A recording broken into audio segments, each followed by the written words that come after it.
जय गुरु जी, शुक्राना गुरु जी। संगत जी, मैं आज अपना पहला सत्संग शेयर कर रही हूँ। मैं मंजू वशिष्ठ जयपुर से।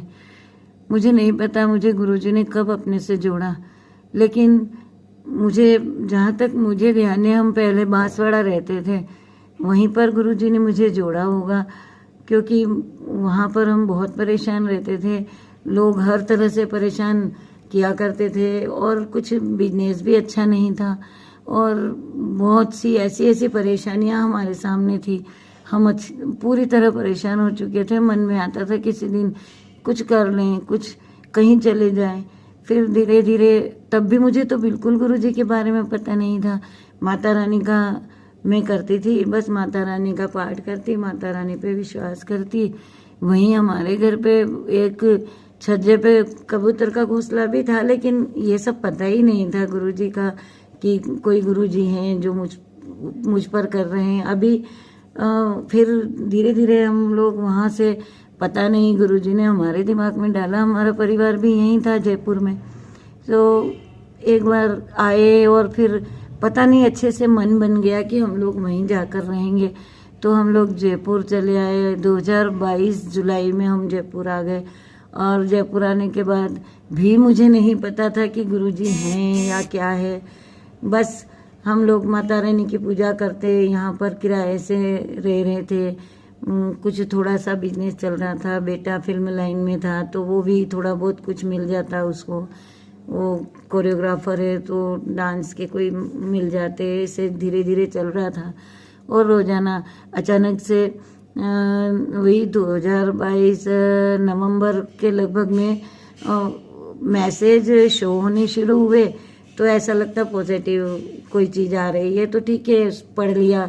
मैं बता देती, कभी बेटा मुझे बता देता, मम्मी आज सुबह ऐसा आया है, तो मैं कहती चलो आज का दिन अच्छा जाएगा। फिर भी हमें पता नहीं था।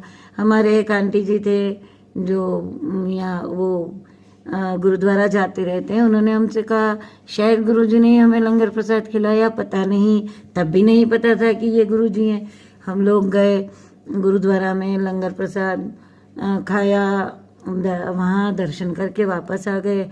हमें कुछ पता नहीं था कि कोई हमारा साथ दे रहे। हम सोच रहे माता रानी का कर रहे हैं, माता रानी साथ दे रही हैं। धीरे धीरे आ रहा था लाइन पे। एक्टिंग क्लासेज वगैरह भी ज्वाइन की, तो वो भी अच्छे सर मिले और बेटे को अच्छे दोस्त मिले। तो ऐसे धीरे धीरे चल रहा था, प्रार्थना करते करते चला रहे थे। फिर एक दिन हम लोग बेटे के दोस्त के घर पे गए, तो वहाँ पर गुरुजी का बहुत बड़ा स्वरूप लगा हुआ था।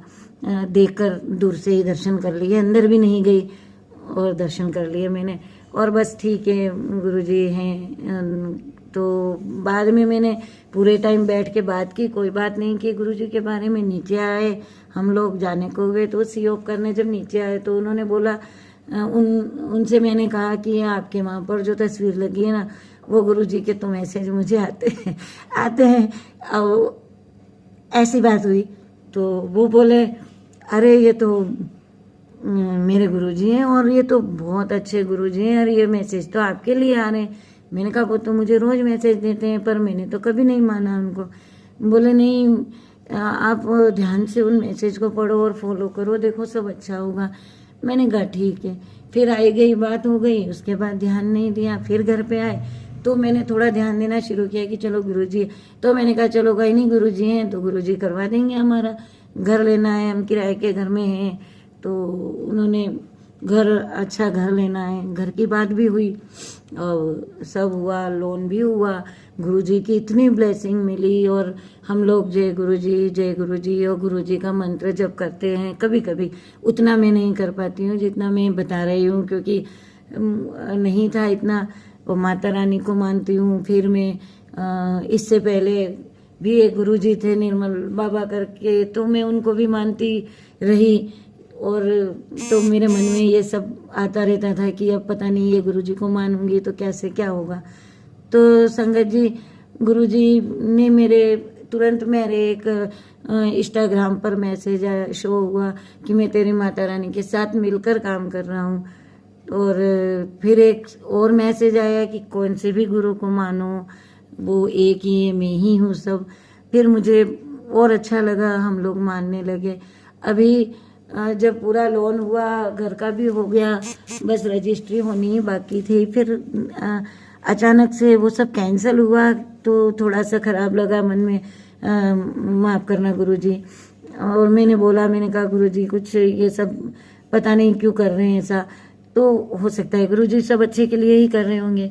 तो बाद में पता चला कि उसके कुछ कागज़ों में परेशानी थी, अगर वो होता तो हम लोग और ज़्यादा फंस जाते, तो गुरुजी ने हमें बचा लिया। तो ऐसे अभी भी यही ब्लेसिंग चल रही है मेरी कि बस मेरा घर हो जाए। अभी हुआ नहीं है, गुरुजी का रोज़ मैसेज आ रहा है कि मैं घर ब्लेस कर रहा, मैं देख लेवंगा, तू चिंता ना कर।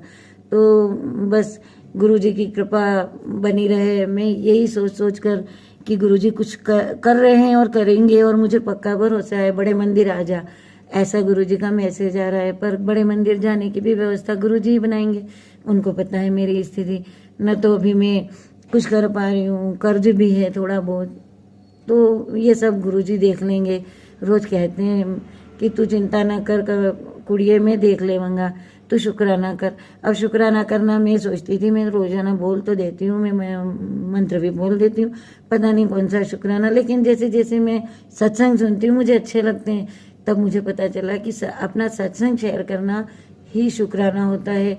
तो मैंने आज कोशिश की है, पहली कोशिश में नाकाम हो गई और दिल भराया, तो मैं नहीं कर पाई। फिर मैंने गुरुजी का लॉकेट वापस अपने हाथ में पहना, और अब गुरुजी के सामने करके मैं अब ये बोल पा रही हूँ। इतना हुआ, और मैं चाहती हूँ मैं इतने सत्संग शेयर करूँ और इतनी कृपा, इतनी ब्लेसिंग मुझे मिलती जाए। मेरे गुरुजी, मेरे गुरु पापा, बस आप ही मेरे पापा हो, इसमें हमारा कोई नहीं था। आपने हमको बहुत कुछ दिया, परिवार भी दिया है, ठीक है, दूर दूर से ही सब है। और कपिल का भी, मेरे बेटे का नाम कपिल है, कपिल को भी बहुत सारे दोस्त बन गए, बहुत अच्छा अच्छा हो रहा है। गुरुजी ऐसी कृपा हम पर बनाकर रखो, और सब पर। संगत जी जो सुने और जो सुने उस ये सत्संग सुने उन पर भी, और गुरुजी की ब्लेसिंग करते मिलती रहे हम सबको, और गुरु कृपा हम पर बनी रहे। अब मैं अपना सत्संग यहीं पर विराम दूंगी गुरुजी के मंत्र के साथ। ओम नमः शिवाय, शिव जी सदा सहाय। ओम नमः शिवाय, गुरु जी सदा सहाय।